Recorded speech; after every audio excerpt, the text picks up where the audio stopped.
If you want something out of life, if you want to change yourself, if you want to acquire something, if there's some goal that you want to reach, that is really not easy as some people will make us feel. That living your dream, changing your behaviors, overcoming negative habits, it's challenging. It's hard. Most people go through life never discovering what their talents are. Most people never develop their talents. They have skills and abilities, but if you don't nurture them, if you don't develop them, they will never serve you. Your gifts can take you many places if you develop your gifts. Most of us don't like to do those things that come easy to us. I've always loved to talk to people. I decided, taking this advice, to develop my skills as a speaker. And my gift has developed and it's taken me many places. You have something that you brought to the universe, and that if you decide that my life deserves my developing this, what I do well, and becoming the best at it, and mastering myself, and seeing what I have within me, if you decide to drop your buckets where you are and develop your gifts, I grant you, you'll never ever be without. I grant you that your gifts will take you places that will literally amaze you. I grant you that if you begin to work to develop your gifts, you'll develop a strong sense of happiness. You'll get a larger vision of yourself, because part of beginning to get a larger vision of yourself, all of us need some area of our lives where we can have a feeling of competence. That people know when they think about this area, that's something you do. That you eat and sleep that, and that you do that, and people know it, and you know it, and you know that you know this. If you don't know anything else, you know this. Can you tell I know what I'm doing? Oh, hello. You know this. So you've got to work on it. When other folk are having a good time, you've got to have the strength of character to concentrate, to read, to digest information.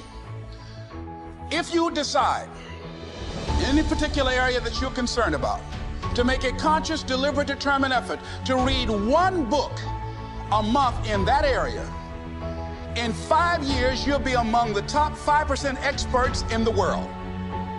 I read a minimum of 2 books a week.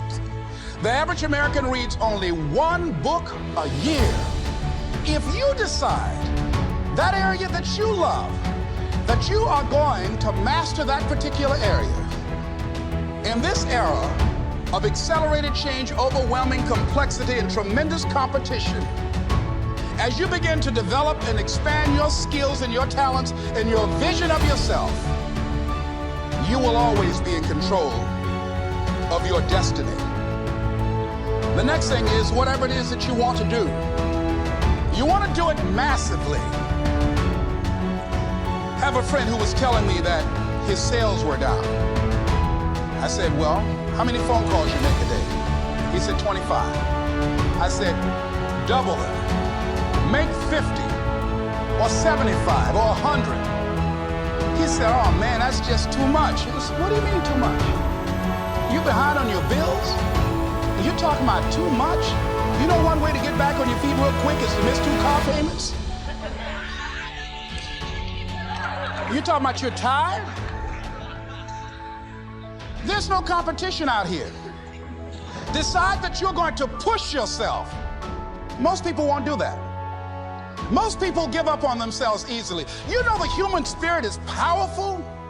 There's nothing as powerful. It's hard to kill the human spirit. They asked Benjamin Disraeli, a man who became the head of a country at a time when Jews were not allowed out after 10 o'clock. They said, how did you do it? How do you achieve it against such great odds? He said, nothing can resist the will of a people that will stake even their existence on the extent of their purpose for good. That when you have a made-up mind, when you decide that you want to do something, I was reading something the other day, he said, the power to hold on in spite of everything, the power to endure, this is the winner's quality. The hunger, the ability to face defeat again and again without giving up. This is a winner's quality. You have that quality within you. When you're hungry, you don't care about the facts. You don't care about the odds. Doug Williams played for the Washington Redskins, quarterback. John Elway of the Denver Broncos in the Super Bowl. Everybody was talking about Elway. After the Super Bowl, when Doug Williams made a historic passing game, asked him, said, how were you able, in spite of all of that negative publicity saying that you couldn't win, how did you do it? He said, I ignored my critics. I just didn't pay any attention to them. I ignored myself because they kept on saying it so much. There were times I doubted whether or not I can do what I needed to do. There's a Doug Williams in everybody here. There's greatness in you. And you've got to learn how to tune out the critics outside and the critic inside. And since I'm going to do this, I'm going to harness my will. And I'm not going to let anything stop me. I deserve this. I'm going to do it until. And this friend, I told him, said, start increasing your calls. I said, I make 100 calls a day. I got a callus in my ear. My ear kind of dark, you can't see it, but it's there.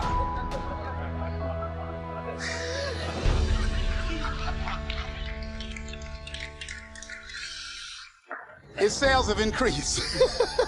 He's working harder now.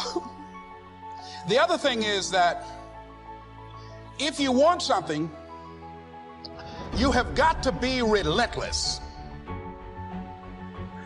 You've got to learn how to become resourceful. You've got to learn how to become creative. When crises strike in your life, and in the Chinese language, crisis means danger, but it also means opportunity. And this is an opportunity for you to grow. And you've got to be so relentless, regardless of what comes down the pike, that you're always looking for a way to get over, always looking for a way that you can break through, always looking for a way that you can win, always looking for a way that you can strike a telling blow. And pretty soon, I think there's some people watching us in the universe that say, wait, let's call a meeting over here. You know that guy Mustafa? Look at him down there. He won't stop. Just that fool don't know he can't get over. Look here. Why don't we do this? Let him go. Let's mess with somebody else. Shit. Let him go on through.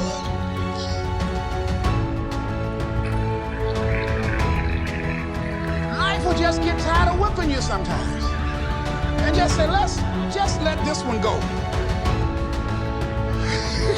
I believe this. Now, nobody's told me this, but I just kept on kicking. I didn't have sense enough to stop. I was intelligently ignorant. I didn't know what I couldn't do. So I just tried anything. And the fascinating thing about life, because you can't get out of it alive, you might as well have a good time, you know?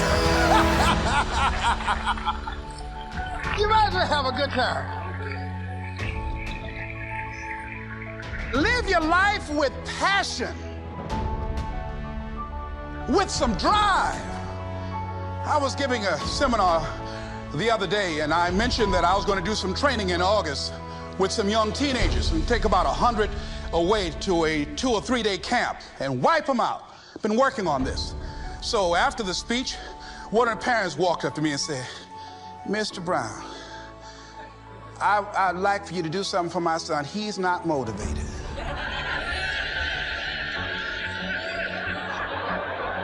I said, I wonder why.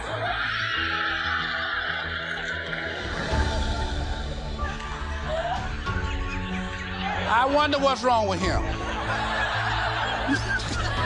He had no fire whatsoever.